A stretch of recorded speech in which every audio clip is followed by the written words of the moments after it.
Yes, Nifty ડિફેન્સની વાત કરીએ તો અહીંયા આગળ છેલ્લા 4-5 ટ્રેડિંગ સેશનમાં કન્ટિન્યુઅસ રેલી આપણે જોયેલી છે અને જે અ, થોડુંક એક્સપેક્ટેડ પણ છે જે રીતનું આપણે war situation one by one જોઈ રહ્યા છે કન્ટિન્યુઅસ.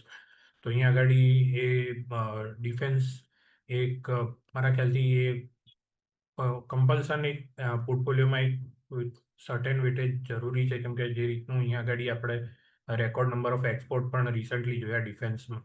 તો અહીંયા આગળ definitely sum kind of weightage અહીંયા આગળ હોવું જરૂરી છે. અને નિફ્ટી ડિફેન્સના લેવલની વાત કરીએ તો અહીંયા આગળ આપણને છેલ્લા 4-5 સેશનમાં કન્ટિન્યુઅસ એક રેલી જોવા મળી છે અને આજે પણ એ કન્ટિન્યુ થઈ રહી છે. અને અહીંયા લાગી રહ્યું છે કે 8600 સુધી આ મોમેન્ટમ કન્ટિન્યુ રહી શકે છે. અને જો એકવાર 8600 આપણને બ્રેક થતું જોવા મળ્યું તો ઉપરમાં 9000ના જે પ્રીવિયસ ઓલ ટાઈમ હાઈ લાગેલા છે એ પણ ત્યાં આગળ જોવા મળી શકે છે. તો ડેફિનેટલી એક્ઝિસ્ટિંગ પોઝિશન નિફ્ટી ડિફેન્સમાં હોલ્ડ કરી શકાય છે.